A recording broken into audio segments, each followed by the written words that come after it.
avantajul numărul 1 al societății occidentale este proprietatea intelectuală. E esențial ca atunci când un consumator îți apreciază produsul, să fie ulterior ușor să ți-l aleagă dintr-o mulțime de produse. Doar înregistrând denumirea, forma, culoarea sau rețeta, o să câștigi bani. Dacă ai marcă înregistrată, orice cheltuială de promovare a unui produs sau a firmei tale se așează peste acea marcă înregistrată. Ideea este ca proprietatea intelectuală să fie accesibilă tuturor, să nu fie elitistă. Unicitatea, distinctivitatea și ajutorul dat consumatorului de a te alege trebuie să fie niște lucruri obligatorii. A scoate un avantaj de pe neglijența celuilalt poate nu fi moral, dar aceeași neglijență, în mod normal, se pedepsește cam peste tot.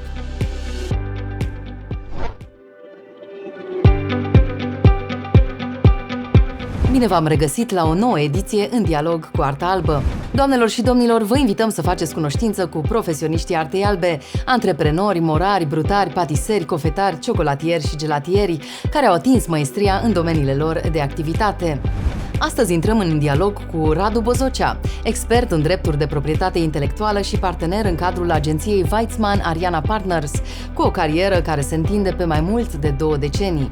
În viziunea lui Radu Bozocea, protecția intelectuală este fundamentul pe care se construiește progresul, oferind creatorilor siguranța necesară pentru a continua să se dezvolte și să inoveze. Radu Bozocea este un promotor activ al educației în domeniul proprietății intelectuale, încurajând companiile mici și mijlocii să-și înregistreze mărcile și creațiile pentru a-și proteja și valorifica inovațiile. Proprietatea intelectuală, afirmă Radu Bozocea, nu trebuie să fie privită ca un lux rezervat marilor corporații, ci ca un instrument accesibil și vital pentru orice afacere care dorește să prospere pe termen lung. Experiența vastă și dedicarea pentru fiecare proiect au făcut din Radu Bozocea o figură centrală în domeniul proprietății intelectuale din România, un specialist care nu doar înțelege complexitatea acestui sector, dar și știe cum să transforme cunoștințele în avantaje competitive pentru clienții săi. Interviul pe care vă invităm să-l urmăriți în continuare vă este oferit de compania japoneză Reon, unul dintre principalii furnizori de echipamente pentru obținerea produselor cu umplutură, și a fost filmat la Baking Show, spațiul dedicat artei panificației, patiseriei și cofetăriei creat de grupul Nova Pan. Vizionare plăcută! Sunteți partener într-o agenție de proprietate intelectuală, Weitzman Ariana Partners. Mai întâi de toate, cum ați ajuns să profesați în acest domeniu? Pentru că nu e genul de carieră pe care să o alegi în copilărie. Corect. Toți visăm să fim medici, profesori, astronauți, dar... Dar și la maturitate nu visezi, pentru că e așa de nișat, adică sunt așa de puțini oameni în acest domeniu, că e greu să ți-l dorești. Te alege domeniul. Și în cazul meu a fost că am avut nevoie. Am avut eu prima oară nevoie de mult când lucram într-o firmă tot așa privată, când am văzut că există o posibilitate ca un produs, un nume să fie doar al tău și să nu mai facă nimeni altcineva așa ceva, atunci mi s-a părut fascinant. Și atunci am rămas. Deci erați în cu totul alt domeniu. Eram ca și client, adică îmi doream, nu știam că există soluția asta, dar aveam noi o denumire și un produs care mergea așa de bine că ne-am gândit și ne-a speriat noi ce s-a întâmplat dacă fac și alții. Și atunci, căutând, revin, acum 22 de ani, nu era internet. Deci căutând și din reviste, ne-au zis că există, se numește proprietate intelectuală, adică îți dă în proprietate niște drepturi, chiar prin certificat, care reprezintă creațiile tale proprii. Și asta pentru mine a fost ceva, pentru că de obicei proprietate spui la ceva care se poate achiziționa. La ceva care să creezi tu și care să-ți dea cineva un certificat, mi-a părut foarte interesant. Așa de interesant că am rămas 22 de ani în domeniu. Adică să ai proprietate pe o idee, era ceva... Pe o creație. Da, era ceva abstract pe vremea la noi. Știți cum? E foarte important de menționat că poți să ai un certificat pe efortul tău intelectual. Adică noi se pare normal să ai nu știu, un talon al mașinii, că ai văzut cineva stă în șurub, le-a făcut, și atunci normal să-i dau ceva. Sau pe cineva care a cumpărat. Pentru că are ceva concret. Da. Ideea nu e palpabilă, nu poți să o... Corect, dar exact. Să reușești să-ți iei un certificat de proprietate, așa se și numește, pe un rezultat direct al efortului tău intelectual, este mare lucru. Oricum a fost o mare revelație în Europa. Adică, n-am eu citat-o exact acum, dacă o să fie vi-l arăt după emisiune, eventual îl puneți acolo, Vicepremierul Rusiei sau vicepreședintele Dumei de stat a spus că avantajul numărul 1 al societății occidentale este proprietatea intelectuală.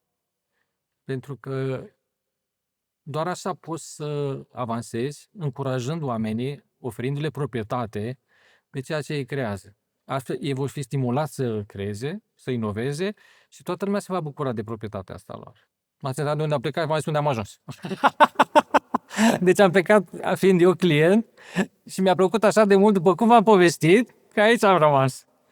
Care e peisajul mărcilor înregistrate în România? Cum ați explica pe înțelesul tuturor ce înseamnă o marcă înregistrată și de ce este importantă pentru afaceri în general și pe domeniul nostru concret, pe domeniul în Păi care la domeniul activăm? nostru e foarte ușor să explic. Pentru că dacă te duci în orice supermarket există raftul cu pâine sau rafturile cu pâine, care sunt lungi și mari.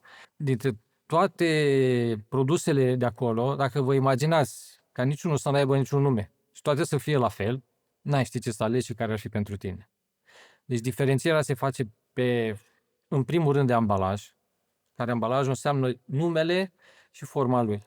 Deci eu, de exemplu, aleg, nu mă mai de mult, pun deja mâna pe pâinea care o știu.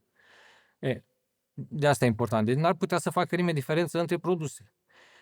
Acum, când ajunge cum se creează acea marcă, e și mai ușor de explicat, pentru că dacă ea are legătură cu produsul, adică dacă ambalajul e maro, pentru pâinea maro, o să fie un pic dificil că sunt cam multe la fel. Atunci o să dau exemplu dintr-un alt domeniu în care cineva a făcut și a mers foarte bine, ambalaj mov pentru ketchup. Adică când mergi la raftul de ketchup, toate sunt roșii. Dar îți va atrage atenția cel care e diferit. Și dacă ți-a plăcut, data viitoare nu mai stai să te uiți. Te Îl duci vezi. direct pe mov Da. și le iei de acolo, să-i pleca liniștit, să-i Nu mai câștiga stai să și timp. citești, să... Da, și nici să vezi și îți dă o senzație de siguranță, faptul că acel produs mov e singur. Că asta o să revenim la întrebare. Se pot înregistra chiar și culori pe un anumit domeniu și îți dă o siguranță știind că acel produs mov e bun, îl face doar un singur producător, nu îl mai fac și alții, ție ți-a plăcut și atunci de fiecare dată pe chestiunea cu ketchup-ul am scăpat. Dar ca să nu mai facă alții, trebuie înregistrat. Trebuie protejat și trebuie să ai certificatul acela în care nu mai dă voie la alții să se înregistreze. Și acum, dacă și așa vă povesteam, de exemplu, pe culoare, și uite, pentru noi e foarte ușor, Milka are marcă registrată pe acea culoare. Pentru că noi când mergem, vedem Lilaul ăla sau... lilaul, cum se numește, movuliu, dar indiferent ce mai are în plus, noi știm că e Milka. Și atunci mergem și o alegem, dacă ne dorim Milka, știm să o găsim. Gândiți-vă ce dificil este pentru celelalte branduri, pentru că ele nu au. Așa, nu au reușit să-și iau o culoare. Și atunci la celelalte trebuie să te uiți la etichetă, la denumire, nu știu ce, de asta și-a luat culoare și atunci noi vedem culoarea, luăm orice produs de la Milka. Dacă și-a auzit la ciocolată, la Toblerone e la fel. S-a înregistrat forma produsului. E singurul care poate să facă ciocolată triunghiulară. Și atunci ăstea sunt exemple de distinctivități, se numesc. Adică eu nu mai trebuie, dacă mi-e poftă de un Toblerone că place gustul, mă duc direct și-l iau. Nu mai trebuie să-l caut, să văd cum arată, dacă arăta ca o formă normală, poate mi-era greu și poate încercam și altceva. Dar așa mă duc direct pe el. E esențial ca atunci când un consumator îți apreciază produsul, să fie ulterior ușor să ți-l aleagă dintr-o mulțime de produse. Și asta se face printr-o distinctivitate. Distinctivitatea înseamnă un efort intelectual, adică eu chiar am creat ceva, uite să vă mai zic ceva, chiar am creat ceva și acel ceva, statul îmi dă voie printr-un certificat să fie doar al meu și toată lumea mă recunoaște după acel lucru. Uite, dar e mai o ciocolată, că acum mi-am auzit vorbind, e aceea Ritter Sport, știți? Da. Știți Și are o formă... Dar știți de la ce e atipică. forma? O puteai băga în buzunar era exact forma buzunarului, ca să țin buzunar. Era pentru tenismeni, cred, și era exact forma buzunarului. Și nimeni nu mai are la dimensiunea aceea, nu i-a mai lăsat, e înregistrată. Dar la fel e distinctivă. Eu când v-am zis, mi-a zis dumneavoastră singur, uite forma. Corect. Deci, forma e esențială în a distinge un produs. Am trimis eu mai devreme un interviu de la ziarul financiar, acolo vorbeam despre Aqua Carpatica. Păi, acel om a făcut un bre mare de apă, l-a vândut, Ce mai putea să inventeze nou ca să se deosebească? Formă. A scos o formă de sticlă, cu sigur, în afară de faptul că asta ține de gust, dacă e plăcută, neplăcută, cui îi place sau nu. Gândiți-vă că e singura până acum pătrată și cât de bine se stivuiește și cât ajută la transport. Dar e primul care a avut ideea și a făcut acea formă. Deci, primele 3 lucruri pe care ar trebui să le știe un antreprenor despre protecția în domeniul ăsta este că se poate și culoarea, forma. Primul lucru care ar trebui să știe, dar ăsta e Primele esențial. 3 lucruri. Eu Cele zic, 3 ăsta e lucruri primul, că esențiale. restul derivă din ele. Așa. Primul lucru este că doar înregistrând denumirea, forma, culoarea sau rețeta, o să câștigi bani. Pentru că altfel, neregistrând niciuna din ele, tu chiar dacă le scoți pe piață, având succes, le vor face și restul. Deci, noi aici nu o să vorbim despre proceduri de cum se înregistrează ceva, ci despre cum cineva să câștige bani despre așa ceva. Pentru că vă dați seama, și cred că e clar pentru toată lumea, sunt foarte multe produse pe piață pentru care doar marca contează. În rest, ingrediente nu s-a uitat nimeni. Le cumperi pentru marcă. Ei, producătorii mici sau mijlocii sau care nu au ajuns la nivelul acela spun că nu contează marca. Păi, o să conteze marca și acum o să vă zic și când. În momentul când nu ai marcă înregistrată, orice cheltuială de reclamă, de publicitate, de promovare, e o cheltuială. Că tu ai promovat un lucru, l-a auzit multă lume, tu ți le-ai trecut în contabilitate ca și cheltuială. Dacă ai marcă înregistrată, orice cheltuială de promovare a unui produs sau a firmei tale se așează peste acea marcă înregistrată. Adică marca înregistrată este un activ, că se trece la active, și orice cheltuială de publicitate se adaugă la valoarea activului. Urmând că atunci când se evaluează marca, s-ar putea ca valoarea mărcii tale să fie mai mare decât valoarea la toate activele pe care le ai. Și ăsta e un lucru care se întâmplă foarte des. Mai ales la marile branduri. Mai ales la, să vă zic sincer, la micile branduri. Deci, să vedeți, exista mai de mult o rețea de pantofi Leonardo. I-au intrat în faliment. Nu știu cum se numea firma sau de unde era sau ce era. La un moment dat, firma de insolvență a vândut doar marca, cu mai mult decât a vândut restul activelor. Și asta de ce? Pentru că cineva a zis, băi, eu oricum vând pantofii ăsta, dar dacă pun Leonardo, vine mai multă lume la mine. Deci s-a putut vinde separat marca față de restul activelor. Deci marca în sine este un activ care începe cu înregistrarea mărcii și se continuă pe parcurs cu fiecare cheltuială de publicitate pe care o ai, cu fiecare informație socială pe care o pui. Pentru că marca reprezintă o reputație. Adică o marcă valoroasă este o marcă cu istorie. Dacă te uiți că în istorie n-a avut incidente, aia înseamnă o reputație, deja mai mult decât o promovare. Și atunci, la un moment dat, tu poți să cedezi acea marcă. Ați spus dumneavoastră într-un interviu acordat anterior că o marcă puternică se traduce în ochii consumatorului drept reputație, încredere și constanță. Corect. Ajută protecția mărcii la construirea unei relații de încredere cu clienții? Altfel nu se poate. Gândiți-vă că denumirea produsului, forma produsului, în general prezentarea lui, este interfața între mine și client. Eu prin asta vreau să-i comunic clientului mesajul meu, că e un produs bun, scump, ieftin, sănătos, ce vreau să spun despre acel produs. Și conține o rugăminte, măcar încearcă.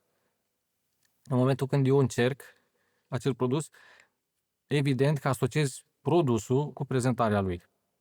Deci dacă îmi place, data viitoare o să-l aleg pentru acea prezentare, dacă nu-mi place, îl resping tocmai pentru acea prezentare. Tu ai reușit să convingi multă lume să-ți guste produsul, dar la un moment dat nu mai reușesc ei să-l distingă pe raft, pentru că tu nu ai marca. Ești cumva între restul. Sau ce s-ar putea, destul de posibil, să încerce și alte produse. Pentru că tu nu ai reușit să-i oferi lui o distinctivitate asupra gustului pe care el l-a încercat, așa încât atunci când ajunge la raft să te aleagă direct. Ne întoarcem la povestea cu ketchup mov. Deci, și la dumneavoastră, și nu vreau să dau exemple, sunt forme complet diferite de produse de panificație, pe care și eu le consum și le recunosc, nu mă uit la restul. Pentru că le știu, le-am luat toate, le-am luat de 2 ori, alea sunt, au ambalaje foarte viu colorate. cel care vă zic e așa de mică. Și atunci o știi, n-a făcut-o mai lungă, mai scurtă, mai înaltă. E exact aceeași Dar formă. este o marcă puternică care a Pentru că creat distinctiv- sentimentul de loialitate. Da. E foarte important. Este foarte important pentru că eu de când o iau, de când am văzut-o prima oară și până acum, nu s-a schimbat în sensul de satisfacția mea nimic. O văd și știu deja cum o să fie gustul. Și ce aștept nici de nu la ea. vă mai vine ideea să încercați altceva? E atât de puternic, e atât de puternic vine, numai că mesajul la cea marcă sunt consumator. La celelalte poate voi deveni degustător întâi. întâi. Dar ea m-a păstrat pentru că a creat acea stabilitate între că acolo e înregistrată chiar forma respectivă, cum am vorbit de forme înainte și la ciocolată.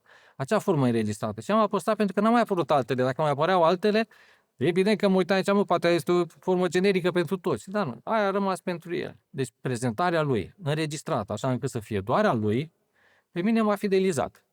Și probabil pe multă lume. O rețetă în sine se poate înregistra ca marcă a unui În brand? funcție de complexitate se poate înregistra chiar și ca brevet de invenție. O rețetă cu ingrediente, ce trebuie să cuprindă? Adică numai ingredientele, că Și procedura. discutam la un moment dat cu cineva. Ei, nu poți să înregistrezi ciorbița de văcuțe, de exemplu. Nu poți să înregistrezi numele ciorbiță de bucuță, dar poți să înregistrezi un produs care să aibă ingredientele pe care le spun eu, în cantitățile pe care le spun eu și făcute cum le spun eu. Ăla e doar al meu, pentru că eu l-am creat. Că lumea zice că Adică implică și procesul, practic. și procesul, dar și dozarea ingredientelor și după aceea sper ca cine a creat așa o ciorbă nouă să-i găsească și un nume nou. Că dacă îi spune ciorbă întoarsă de văcuță, se poate înregistra Așa, da. și toată lumea va ști că se face cu rețeta respectivă.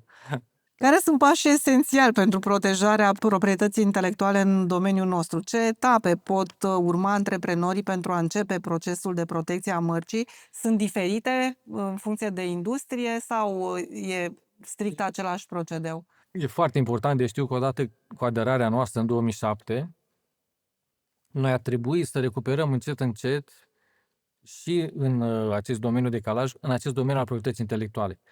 Adică s-au făcut eforturi și acum suntem la nivelul Europei în care cu o cerere simplă online tu să-ți obții drepturile. Ideea este ca proprietatea intelectuală să fie accesibilă tuturor, să nu fie elitistă.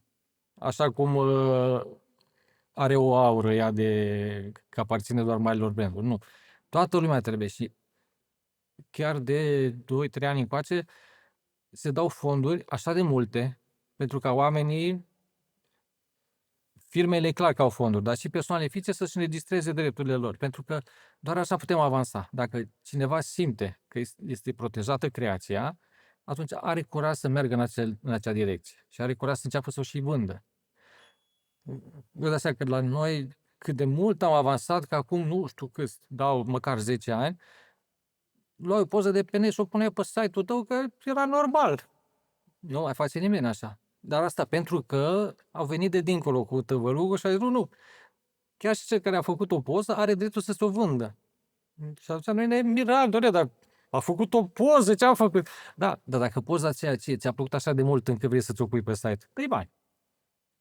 La acolo că pare, nu pare, noi ne-am schimbat foarte mult. Și faptul că, într-adevăr, mai există producători care pun foarte mult accent pe, domnule, calitatea, distribuția, am clienții mei fideli, dar nu pe asta. Cred că e doar o chestiune de timp până cineva o să explice cât de mare avantajul ca tot ce mi-ai spus tu până acum, că, domnule, uite, am distribuție, eu am rețeta foarte bună, oamenii mă cunosc, știu după ambalaj că al meu, păi da, dar înregistrează pe toate astea și pune-le contabilitate. Pentru că sunt ale tale, tu acum le ai doar pe vorbe, dar înregistrează-le. Sau atunci avea niște drepturi în plus, niște active în plus pe firmă. De ce credeți că companiile mici și mijlocii sunt încă reticente în a face aceste demersuri? Cred că tocmai din nu ceva sunt informate? E nevoie de se mai pare că e o multă... chestie elitistă. Deci, la cei mai mulți care am vorbit, nu știu de ăsta, nu mă bag. Atunci înseamnă că interviul nostru e numai binevenit, ca să putem să spunem că deci, nu e chiar așa. Nu, deci drepturile se obțin printr-o simplă cerere online. Eu zic așa și ca să încurajez. Într-adevăr că acolo te-ai făcut niște cetățeni, niște proceduri, durează 9 luni până îți dă certificatul. Și Evident că multă lume întreabă, durează 9 luni. Măi, dacă durează 9 luni până îți dă un certificat, înseamnă că e valoros. Înseamnă că procedurile acelea îți arată că se face o treabă ca lumea. Adică treaba aia ca lumea, când îți dă cineva un certificat, înseamnă că se uită și în spate să vadă dacă mai e cineva care seamănă, nu seamănă, lasă o perioadă de opoziție pentru alte persoane interesate. Deci, într-adevăr durează, dar protecția e de când ai depus cererea. 9 luni durează până îți dă certificatul. Dar primul pas pe care trebuie să facă oricine, numai să sune să întrebe. Mă, e greu? Nu e greu. În acest proces, care sunt greșelile comune pe care le poate face un antreprenor care vrea să își depună o marcă înregistrată? Păi, prima și cea mai mare, e normal că nu se uită în spate, că mai sunt și alte mărci similare care există. Și aici, bine că m-ați întrebat, se înregistrează la nivelul Europei mărci care sunt valabile și în România, peste 100 și ceva de mii pe an. Deci cu fiecare zi șansele ca marca ta să existe deja registrată de altul, în altă țară a Europei, cresc. Adică nu mai e vorba de mărcile care se înregistrează în România. Noi fiind parte a comunității europene, contează toate mărcile din Europa. Păi și atunci ce șansă are un antreprenor dintr-o companie mică să se descurce singur? Eu zic că zero. Ar trebui să aibă un consultant. Aici intervin companii care dumneavoastră. Într-adevăr, sfatul meu este că cererea se poate depune singur și vede după aceea dacă are nevoie sau nu. Dar, într-adevăr, haideți să mai bine să zicem pe cifre, că așa e mult mai ușor și pentru ei. Deci dacă taxele sunt undeva la o marcă medie, 2000 de lei, deci ce vă zic eu, se plătesc în timp de 9 luni. Deci cam 2000 de lei plătești și ai certificat de marcă. 2000 și ceva. Dacă te duci la o consultant, s-ar putea să-ți mai ia încă, să zicem, între 1000 și 2000, probabil. Deci, luăm cazul maxim, plătești 2000 fără consultant, 4000 cu consultant, în timp de 9 luni. Mă, totuși, nu știu, ca să-ți facă cineva o siglă, îi cam dai 5, 6, 7, 8, 10 mii, nu știu cât, dai ceva. Și să dai sub 1000 de euro pe marca ta, totuși e insignifiant. Adică e numele tău. Ca să vrei să fie numele tău. Să dai numai atât, adică e față de indiferent ce altă cheltuială a firmei, adică e salariul unui om pe o lună. Din punctul meu de vedere, valoarea aceasta nu se compară cu beneficiile pe care le ai. Adică luând calculul maxim, în care chiar te duci la consultant. Ai plătit 4000 de lei Și atunci ai și certitudinea că trece prin tot procesul deci și explică nu de la riști început, o să vezi, că să dacă depui nu fii singur, pe denumirea care deci taxele trebuie. nu se restituie. Și atunci, adevăr, dacă depui singur, există un risc destul de mare ca la sfârșit să zic să nu-ți dea certificatul că se întâmplă greșeli de De procedură. asta este important să ai... Nu e important, dar ar fi bine. Știți cum e că acum am uitat, am trecut, e ca la mașină. Te pui și tu singur să o șurubăiești. Vezi tu pe urmă dacă te lasă în drum. Aia sunt lucruri care poți să le faci singur, dar sunt lucruri care, dacă de afla de ele, se par foarte noi și sunt și importante.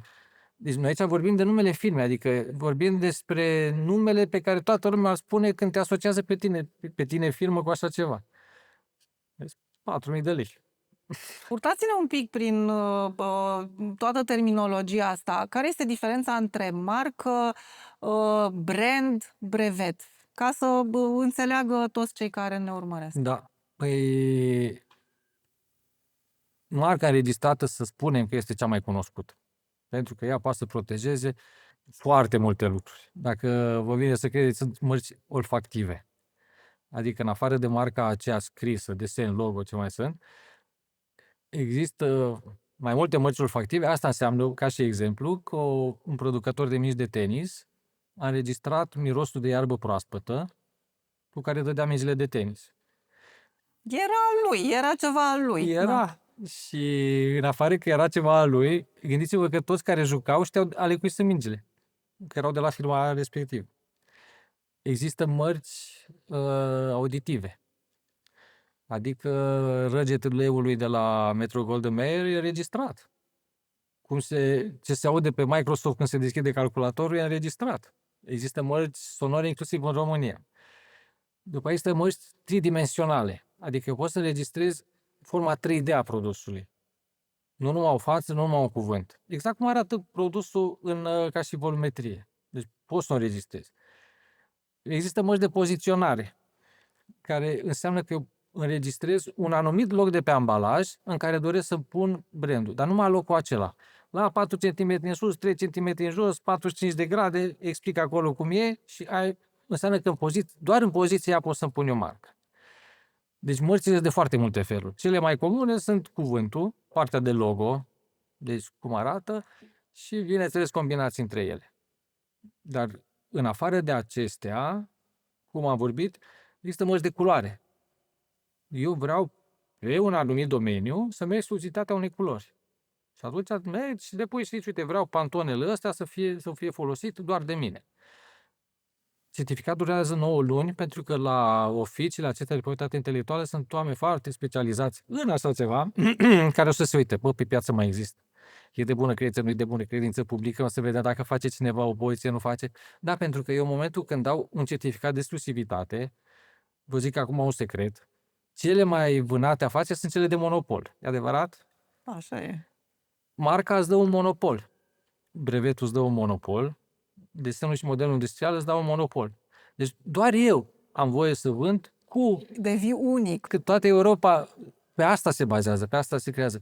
Pe a reuși să capaciteze pe oameni să creeze, iar pe alții să înregistreze, așa încât firmele să folosească. Și atunci mă tot la întrebare și vă zic mai ușor. Prima oară e marca, adică Care nu este neapărat Numele denumirea firmei. companiei, nu. care câteodată e foarte bine să nu aibă legătură cu denumirea firmei. E foarte interesant. De ce? Păi să vă zic, că la un moment dat firma mea, care se numește într-un fel diferit de marca cu care mă promovez, s-ar putea să schimbe asociat, s-ar putea să intre în faliment, s-ar putea să fuzioneze, s-ar putea să Dar cesuneze. rămâne marca. Nimeni nu știe ce apare pe factură. Deci denumirea aceea a firmei care o văd eu pe factură nu mă interesează. Pe mijlocul facturii mare este marca. Și firma se poate schimba, dar marca rămâne. E același lucru. Nu știe nimeni Apa ce s-a trece, schimbat. pietrele rămân. Da, să știți că e practică uzuală și normală în lumea occidentală. Deci la ei mărcile nu se înregistrează pe firma care le folosește. Pentru că dacă firma pățește ceva, eu vreau să rămân cu marca. Adică la firmele foarte mari, dar nu foarte mari în sensul de gigantice, cum să vă dau exemplu, la firmele normale, acum vă dau exemplu la gigantic, Mercedes are o firmă de proprietate intelectuală prin Liechtenstein probabil, acolo ține toate drepturile de proprietate intelectuală, complet separat de restul. Pentru că, gândiți-vă, pentru orice firmă care se bazează pe tehnologie și pe brevete, trebuie să fie mereu în siguranță. Nu poți să le lași, vine un creditor și îți cere niște bani, să pună cineva, deci pe mărci, brevete, se pune gaj, se pot lăsa ipoteca la bancă. Deci nu le poți lăsa la întâmplare. Și atunci, revenind, marca e foarte importantă, nu că nu trebuie să fie ca și numele firmei. E foarte bine să nu fie ca și numele firmei, mai sunt și alte motive, pentru că numele firmei la Registrul Comerțului, Registrul Comerțului la un dat o să mai da și la altul, e mai complicat. Deci marca e foarte importantă, marca înseamnă denumirea cu care eu mă prezint la clienți. Și scrie pe factura ulterioară, eu pe aceeași marcă pot să vând pe mai multe firme. Pot să fac francizele, pot să dau licențe, pot să fac orice vreau cu acea marcă. După marcă vine forma produsului care se numește desen și model industrial. Ăsta protejează doar forma produsului. Să zicem așa, faci poză la produsul acesta, îl depui, durează mult mai puțin, 2-3 luni, costă mult mai puțin, are o caracteristică că îți cere o declarație că tu l-ai creat. Deci la aceste desene și modele nu se poate face o cercetare să vadă dacă ești anterior sau nu, pentru că nu există o listă cu așa ceva.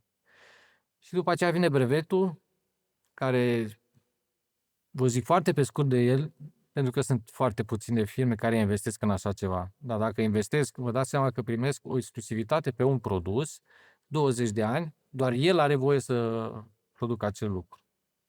Marca este valabilă cât? Marca 10, dar toate sunt cu perioade de renoire. Deci marca e pe viață, dar după 10 în 10 ani trebuie să plătești o taxă de renoire, pentru că îți arată interesul tău încă pentru marcă, ca să nu lași mărcile de blocaj. Adică am înregistrat o marcă acum, nu mai plătesc nimic pe aia și rămâne acolo blocată, nu mai poate să ia altul care seamănă. Și atunci ca să dai un semn de viață o dată la 10 ani, cam așa e, că taxele sunt mult mai mici. Așa, brevetul și mai sunt drepturile de autor, care și același important de copyright. Deci, acela se aplică pe partea de creație artistică, adică texte, filmări, prezentări, și ele sunt protejate. Deci eu, dacă am făcut o filmare, e protejată prin dreptul de autor, adică oricine o mai folosește, trebuie să-mi ceară acord. Și mai este cea pentru scris, Orda, îi zice parcă. Orda este similarul OSIM-ului, deci OSIM-ul dă certificat pentru mărci, desenare și modele industriale, brevete, și Orda dă doar pentru dreptul de autor, dar el nu dă certificat.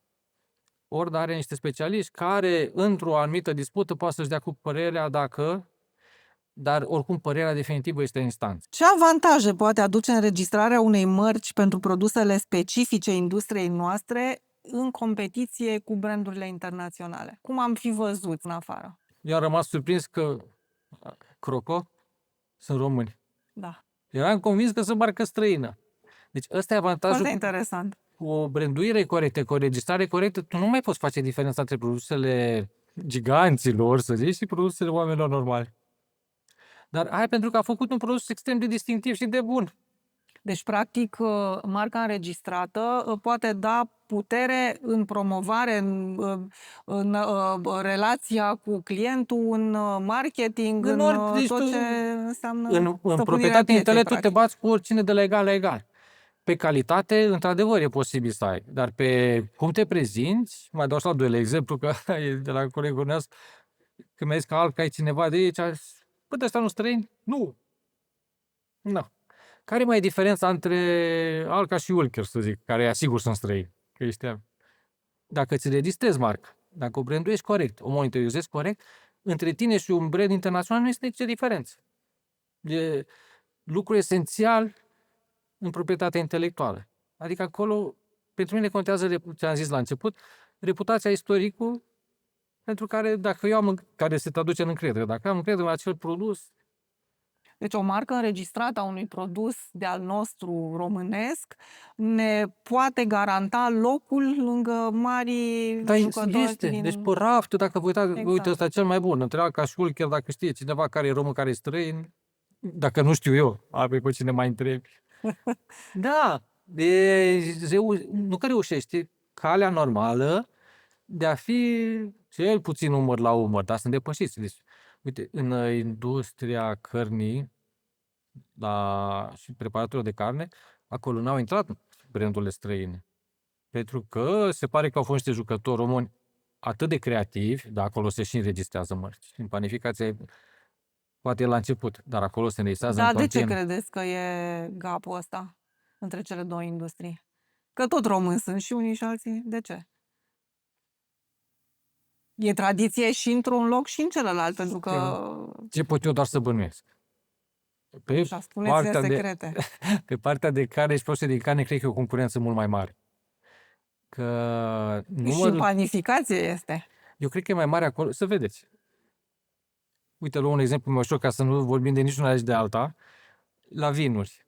Când erau câteva crame, le ține pe degete, nu mai știai. În momentul când au apărut multe zone viticole și mulți producători, ați văzut ce explozie la etichete? Că dacă intri acolo, e ca la carusel. Nici nu mai știu unde să-ți plimbi ochii. Aia înseamnă piață concurențială. Deci, pentru noi, să citești un buletin de proprietate intelectuală, poți să știi unde se dezvoltă o piață concurențială, pentru că de acolo vin foarte multe mărci, deodată. Și ne întrebăm, dar ce s-a întâmplat? Și eticheta vinde? Păi, cum să zic, asta e... Dar prin ce? Că poate puțin citesc ce e pe etichetă, prin culoare, prin Nimeni nu prin, citește ce e pe etichetă. Prin formă, prin ce? Păi, în primul rând, prin distinctivitate. Distinctivitatea înseamnă că reușești să deosebesc produsul de celelalte. Prin etichetă. Câtă creativitate e nevoie ca să poți să scoți Vă dați seama, acum să reușești să mai faci o etichetă diferită, au lipit pe ea și le-au făcut de toate. Bătaia este să reușești să-ți păstrezi calitatea pe etichetele pe care deja le-ai câștigat pe piață. Reușești să mai aduci unele noi, felicitări. Acum viitorul va fi pe forma sticlei. Știți că e o sticlă de vin care are gâtul un pic strâmb, Mateu se numește. e singura, s-a înregistrat așa și la recunosc de pe peste tot. Eticheta ca eticheta, dar trebuie să gândești și forma produsului. Adică dacă ați văzut un domeniu arată ca și formă de sticlă, complet diferit de restul. Pentru că se respectă. Revenind la industria cărnii versus Așa. cea de panificație. De- Spuneați că e gap-ul ăla. Eu cred concurența mult mai mare acolo. Nu știu să vă zic aici de ce mai mică sau nu e. Acolo produsele sunt și mult mai diversificate, din ce am văzut eu. Este posibil ca cei care sunt în domeniul panificației să fie așa de încrezători pe rețeta lor și pe relația pe care o au cu clientul final, încât să nu mai considere important că marca o să rămână și o să vândă. Că, într-adevăr, din ce am văzut eu, sunt nume care domină pe piață și toată lumea merge și vrea pâine de la sau pâine de la și îl întreabă pe vânzător, pâine de la așa ai? Ei, dacă pâinea de la acel producător ar fi pusă într-o pungă roșie, mereu, n-ar mai întreba nimeni. S-ar duce și Dăm de ar aia. direct, da. Dar ambalajele nu sunt foarte diferite. Bine, acum sunt și exemple de, dacă ați fost dumneavoastră la supermarket, ați văzut că sunt ambalaje deosebite la anumite mărci de pâine. Care Da, vorbim de mărci care sunt un pic mai sus. Da, dar să faci punga în 3 culori sau în 4 nu e o foarte mare investiție, nici în marketing, nici în financiară. Adică nu trebuie să faci nu știu care design. Dar fă ceva pe punga aia sau pe ambalajul respectiv încât eu să-l mai întreb o văzătoare. Aveți pâine de la... Nu. Deci, practic, prin ambalaj să semnalizezi că aici sunt. Aici Hei, ia-mă de pe raft. Da, și doar eu am asta. Pentru că asta tu cunoști deja gustul, dar Da. ți-e mult mai... Practic, vin în întâmpinare. Sar de pe raft direct în coșul clientului. Da, și revenind la partea de proprietate intelectuală, o înregistrez. Deci am făcut ambalajul ăla care doar i-am pus o dungă. E indiferent ce culoare are dunga, cât de groasă, ce scrie pe ea. I-ai pus o dungă, a doua zi vin la mine să o înregistrez ca să fii sigur că doar tu Că faci e lucrul dunga ăsta. ta. Pentru că, evident că atunci când faci un ambalaj distinctiv, dacă funcționează, O să facă și altul. o să încerce. Face dunga un pic mai așa, mai lângă, dar ideea o să-ți o ia. Pentru că funcționează. Tu arăți la ceva că funcționează. Atunci vii înainte să scoți pe piață, noi depunem cererea și după aceea o scoți pe piață și vei crea o relație de lungă durată cu clientul și mult mai relaxată, mai ușoară, așa cum am dat în exemplele anterioare, că la început interviului, culoare și formă. Eu nu mai trebuie să mă duc să întreb, aveți Milka? Că se vede culoarea de cum intri, te neacă dacă sunt multe. Deci investițiile sunt mici, doar pare un efort foarte mare. Roagă pe cineva să-ți facă o floare pe ambalajul respectiv, o fluture, orice, și o culoare cât mai deosebită ca să iasă, înregistrează și pune-o pe raft. Și o să vezi, cu produsul ți se diferențiază mult față de restul produselor.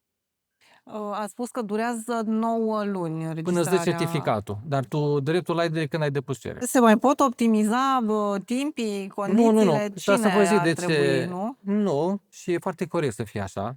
Deci nu ați fi de acord Nu, să nu, le nu, spunem nu. acum celor care se uită că, uite, că se poate și mai repede, lucrăm la asta. Nu vrem să lucrăm la asta. Dar așa e procedura standard, nu în România, în toată Europa și în Statele Unite. În Statele Unite e și mai complicat. Gândiți-vă că la sfârșitul acelor 9 luni tu ai un certificat, cum am zis, de monopol. Adică statul îți dă un certificat în care spune că doar tu poți să-l folosești. Dacă statul îți dă acel certificat, statul se obligă să te și apere. Tu cu certificatul acela te duci, dacă vezi că aporți un produs ca și al tău, nici nu trebuie să te duci pe la mine dacă nu vrei, te duci direct la poliție. Și spui, doamne, eu am certificat pe așa ceva, am găsit produsul ăsta, să mergeți să-l închideți. Asta se numește contrafacere, că la restul produselor mai... Se întâmplă des? Da. Aveți exemple? Dacă puteți să ne dați exemple. Nu cred că există cineva care să nu fi cumpărat de pe net replici de parfumuri, pantofi sport, haine. Acolo doar marca se vede, adică e clar că acolo produce o valoare mică și doar marca. Deci acolo se... Uite, vă dau ultimul exemplu care a ajuns la noi. Cei de la... Poate știți dumneavoastră un magazin de pantofi care nu se numește Muse, se numește Denis. Le-au clonat cu totul site-ul. Deci inclusiv numele și interfața grafică. Comandai pe el, nu puteai să plătești cu cardul și produsele trebuia să le plătești doar la livrare. La livrare îți dădea pachetul, dădeai banii și la revedere, că pachetul era altceva. Deci, și dacă n-ar fi avut marcă sau să fi existat interfața de la, nu puteți să interzici pe celălalt. Pentru că gândiți-vă în ce lume ar fi dacă, uite, dăm exemplu aici. Dacă mâine există o altă firmă Novapan peste drum, că vede că merge, face același lucru, nu e greu să cumpere un teren, o hală lângă, scrie mare Novapan, Adresa aia aproape aceeași. no, vino la Novapan. Păi care? Oricare. Și asta înseamnă irosirea unei activități de tot asta, 20 sau 20 ceva de ani. Deci eu pot să risc așa ceva? Să mi se întâmple? Ăsta a fost cazul exagerat cu peste drum. Dar dacă apare Novapan în București, păi gândiți-vă numai pe toată lumea. Dacă vrea să ajungă la Novapan, caută pe net. Și dacă el o să reușească printr-un SEO inteligent să ajungă cam pe aceeași poziție, gândiți-vă câți clienți de la ajung la. Și de ce ajung? Pentru că Novapan este o marcă, este un brand, este o comunicare cu clientul. O știe deja toată lumea din domeniul respectiv. Și atunci, pe mine, statul, cu ce m-ar ajuta dacă eu mă promovez, aduc lucruri bune, clienții mă recunosc, eu am o reputație și la un moment dat vine cineva care, doar făcând numele ăsta, mie mi-a toată munca asta. Acum să fiu avocatul diavolului. Ia. Da? Mi-am înregistrat marcă, mă cunoaște lumea, nu atrag tocmai după mine Ba da, succesul. succesul. Da, succesul e un atrage. risc, așa este. Și din cauza asta există aceste certificate care se emit și de aceea procedura este așa de destul de dură, în sensul că tu te poți duce direct la poliție. Pentru că în cazul ăsta să spunem că ar fi numai vorba de bani. Dar gândiți-vă ce s-ar întâmpla dacă începe să contraface medicamente. Acolo, cu apă și sare, faci orice fel de medicament, faci capsulele alea. Și dacă poți să scriu orice pe el, îl vând. Deci acolo deja e vorba de sănătate. Sau gândiți-vă la spitale, să semene două nume unul cu altul. E complet.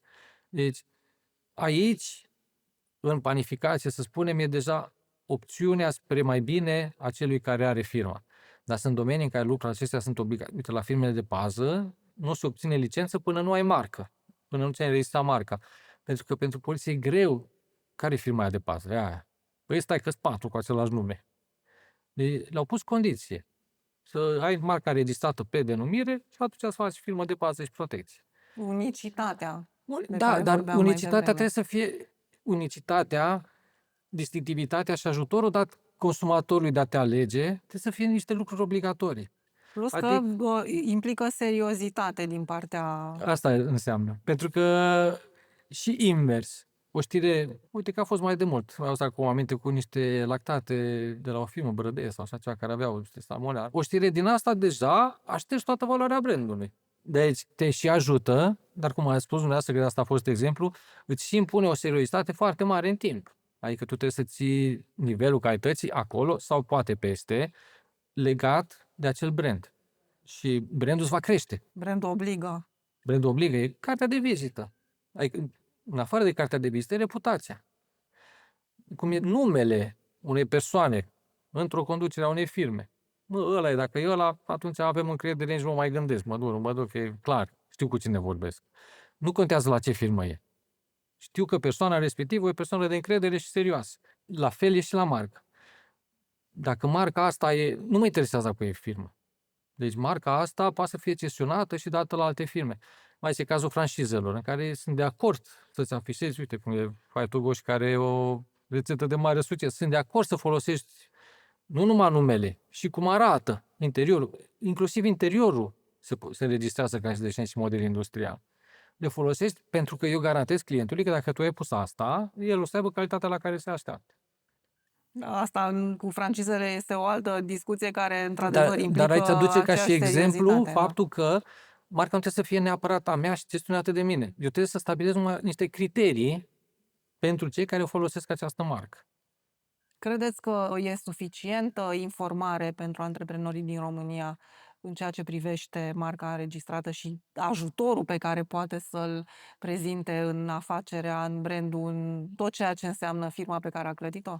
Da. E suficient de informație? Da, fără discuție. Adică eu întreruperea nu o văd aici. Întreruperea o văd în partea de generații. Adică startup-urile de acum nu-și imaginează fost să înregistreze marca. Adică pun asta la cheltuielile de înființare a firmei. Și gândiți-vă că încă noi mai dăm pe piață de firme mari, care n-au marcă. Păi de ce? Păi tata a zis că și asta ne știe om. Păi și asta te știe omul, dar la un moment dat, dacă te știe omul și e un faliment, s-a schimbat, nu numele ăla e al tău, n-ai vrea să ai un certificat care să-ți dea statul să spună că numele ăla e al tău, tu nu ai marcă. Și vine altcineva care are un nume care seamănă. Deci să înțeleg că e vorba de educație aici. E modul, nu, generații, educație da. înseamnă modul de a vedea lucrurile în a face bani. Adică, eu sunt perfect de acord cu celelalte generații și cu firmele de religie în care au spus, băi, important este să fii serios, sincer, ei să fie erau de cu calitate. munca. Da, exact. Și atunci oamenii o să vină. Perfect adevărat. Cu un plus, că dacă ești toate lucrurile astea, statul îți dă voie să-ți înregistrezi toate lucrurile astea printr-un brand. Adică nu te costă mult, te costă 4.000 de lei. Și toate lucrurile astea care le-ai făcut în timp, ți le înmagazinezi și ele pot fi inclusiv evaluate. Și dacă la un moment dat ai nevoie, poți să pui acest brand gaj la bancă. Nu-i cazul. Poți acest brand să-l lași copiilor. Bă, firma e cam, nu știu cum o fi, dacă merge, dar uite, vă las marca. Și voi o duceți mai departe. Credeți că se va ajunge la obligativitatea înregistrării mărcii? Nu, niciodată și ăsta e lucru cel mai bun, pentru că dacă există o obligativitate, deja nu se mai... Își pierde valoarea? Nu se mai face diferența între cei care într-adevăr simt Că e au nevoie ceva au valoare. și ceilalți care nu, care se chinuie să facă ceva de valoare, dar nu au nimic de valoare. Deci dacă vezi o firmă care nu are semnul de la marcă registrată, deja e un semn de întrebare. Bă, de ăsta n-a avut 4.000 de lei să-și facă o marcă, să știu eu că el, în partea de statul de cu tâmul ăla care și tot pun ei, deci fără el nu există. Adică îl avertizează lumea că am marcă și doi te avertizează să nu faci ca mine. Deci fă și tu ceva diferit, dar ăsta e al meu. Asta dacă tu ai o firmă care nu are acel R cu semnul de la marcă înregistrată. Pe consumatori de acum probabil că nu, dar pe cei care urmează, în mod sigur o să ridice un semn mare de întrebare. Adică cred de crezut să ai o firmă care să vândă orice și tu să nu te gândești cât de utilă e marca. Comparativ cu, să zicem, 5 ani în urmă, cum vedeți acum domeniul ăsta în care vă desfășurați activitatea și cum îl vedeți un pic așa în viitor? Or să fie tot mai deschiși sau... da? Dar te obligă piața. Față de acum 5 ani, un pic așa că era ca în pandemie, a urmat perioada de pandemie și era mai ciudat, dar față de acum 10 ani e o diferență enormă. Adică noi suntem chemați la firme și ne roagă să găsim, nu ne roagă, ne cer, că pentru asta ne plătesc, să găsim forme de a proteja niște creații la care noi nu știm unde să le prindem în catalog. Au ajuns la nivelul la care orice gând, orice schiță, orice plan se registrează.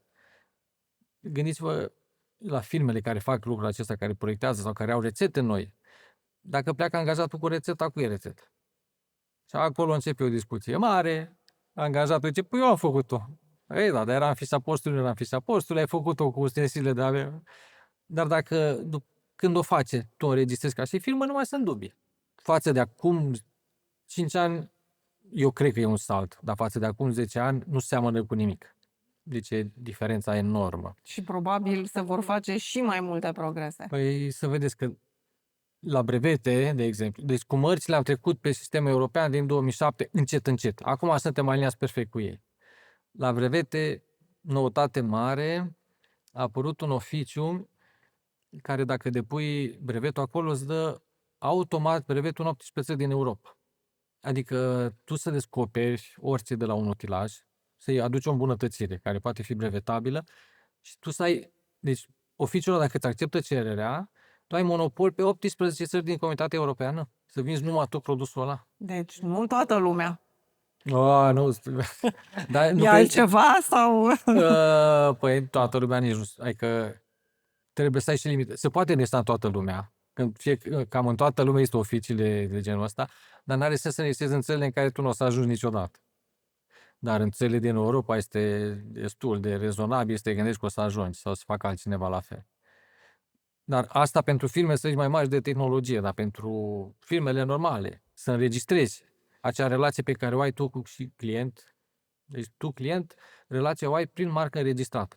Aia trebuie să fie doar a ta, trebuie să fie unică, de asta o înregistrezi. Te costă 4.000 de lei 9 luni, dar știi că e al tău și clientul va rămâne mereu al tău, de acolo vin bani.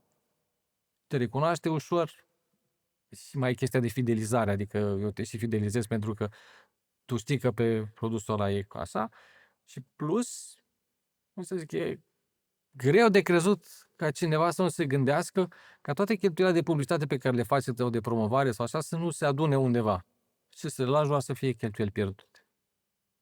Așa că în încheiere, aveți un call to action pentru cei care încă se mai gândesc, să-mi fac, să nu fac, marcă înregistrată, ce le-ați spune ca să îi faceți ca acum să pună mâna pe telefon, să ia legătura cu dumneavoastră și să-și înregistreze un produs sau numele brandului sau... Păi, dacă încă ai dubii despre asta, dacă să înregistrezi sau nu, înseamnă să te uiți foarte bine că în firmă sunt foarte multe scăpări.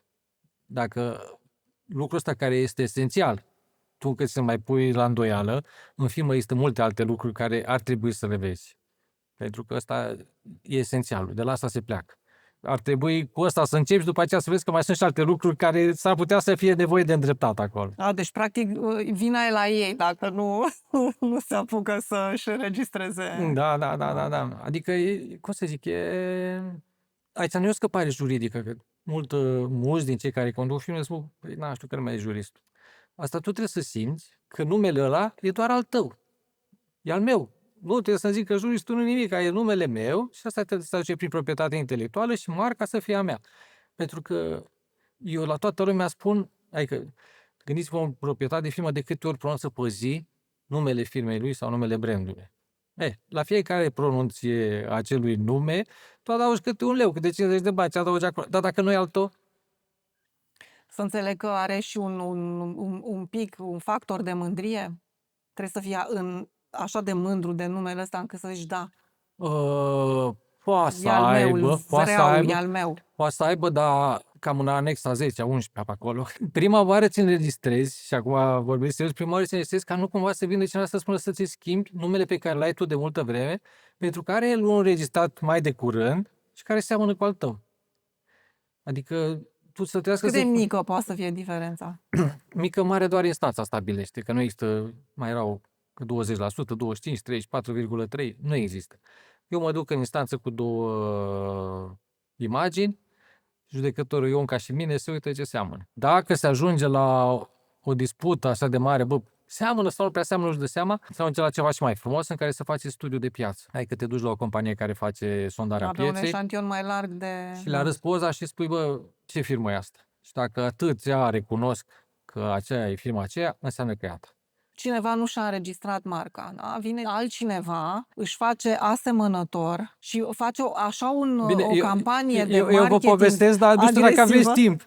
Așa ne povestiți. Își face o campanie atât de agresivă, încât în momentul când se ajunge la eșantionul respectiv, cei care vor vedea, nu îi vor da dreptate primului, care el a muncit și a clădit, dar nu și-a făcut marcă registrată, îi vor da câștig de cauză celui de-al doilea. Eu vă zic, vedeți dumneavoastră cât mai încape. Ați auzit de Salam Săsesc? Da. Cine îl face? Campofrio? Salam Săsesc a fost creat de Cristin. Nu și-a înregistrat marca. Campofrio a văzut că nu și-a înregistrat marca și a scos Salam Săsesc. Peste tot. La un moment dat au început... Exact ce vă ziceam, campanie agresivă de marketing. Ăstea ce vă zic eu sunt pe net, le puteți citi. În timpul procesului, directorul de la Campofrio a zis da, îi dă o bere lui Radu Timișoara că mi-a făcut un nume și încă una că nu și-a înregistrat marca. Și noi am luat, dar dacă nu și-a înregistrat-o. Deci să intrați doar să vedeți povestea lui Salam Săsesc, care e creat de Cristi și e vândut de Campofrio. Și vă întreb aici, nu ne gândim un pic la concurența neloială sau Ba da. Măi, are, dar argumentele sunt că e și neglijența ta. de ce un lucru pe care tu l-ai creat și îl consideri bun, nu ți-l înregistrezi? De ce nu ceri statului să fie al tău? Nu înseamnă că ești un pic neglijent? Întâmplarea asta a avut loc înainte să ziceți că e în industria cărnii, se mai de mult registrează. m-aș vrea să Păi vă da, zic. vedeți, ăsta a fost triggerul. De-aia înregistrează tot ce se inventează în industria cărnii. Ziceți că e o întâmplare care e arhicunoscută. Da. Dar Și atunci asta să fie motivul. Dacă apare și în panificație o chestie de genul, să vedeți cum își înregistrează toată lumea. Eu o să mă gândesc, dar cred că și în panificație sigur sunt. Partea cu dacă e moral sau nu e moral, dacă citiți punctul de vedere al celor de la Campofrio, în care se spune că a scoate un avantaj de pe neglijența celuilalt, poate nu fi moral. Dar aceeași neglijență, în mod normal, se pedepsește cam peste tot. Adică scopul scuză mijloacele? E așa au zis. Acum, după oricum peste 5-6 ani de procese, s-a câștigat.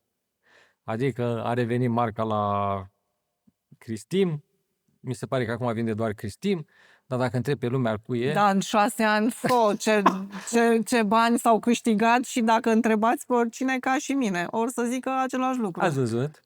Cred că asta e esența interviului. Unul face, celălalt câștigă. Dacă nu ți înregistrezi, dacă nu e al tău.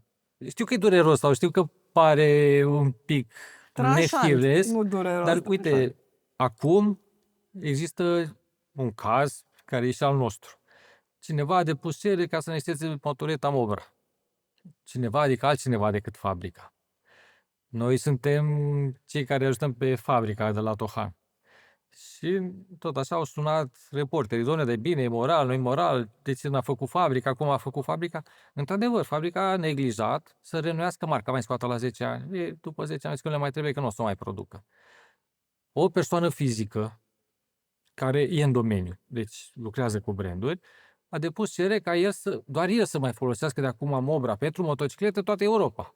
Pentru că știe valoarea unei mărci înregistrate. Și pe cei de la fabrică au întrebat, dar ce să mai renoit-o? Și de la fabrică, pe doamne, noi nu o să o mai producem. Nu contează.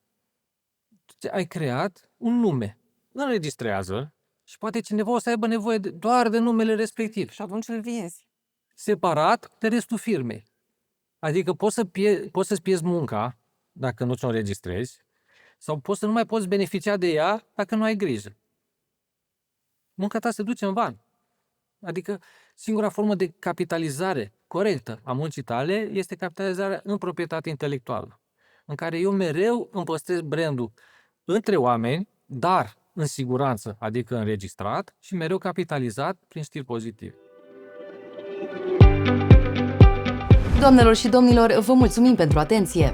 Această ediție v-a fost oferită de compania japoneză Reon, unul dintre principalii furnizori de echipamente performante pentru industria alimentară, specializat în producția de utilaje pentru obținerea produselor cu umplutură, precum fursecuri, găluște cu prune, chiftele umplute, colțunași, chiși. În anul 1963, Torahiko Hayashi fondează Reon Automatic Machinery, cu scopul de a revoluționa producția de alimente la nivel mondial cu ajutorul tehnologiei pe care o dezvoltase, prima mașină automată din lume pentru obținerea de produse umplute. Numele companiei provine din cuvântul reologie, știința fluxului, care stă la baza tehnologiei dezvoltate de către Hayashi.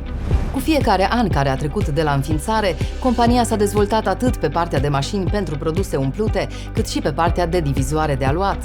Din anul 2020, la sediul central din Japonia, Reon Solution Center, funcționează o unitate de ultimă generație care oferă servicii de consultanță unice în lume pentru testarea celor mai recente modele de echipamente dezvoltate de companie. Echipamentele Reon vă sunt oferite în România de compania Novapan din Brașov. Sperăm ca interviurile noastre cu profesioniștii artei albe, antreprenori, morari, brutari, patiseri, cofetari, ciocolatieri și gelatieri să vă inspire și să vă motiveze. Rămâneți cu bine până la următoarea noastră întâlnire în dialog cu Arta Albă. Pe curând!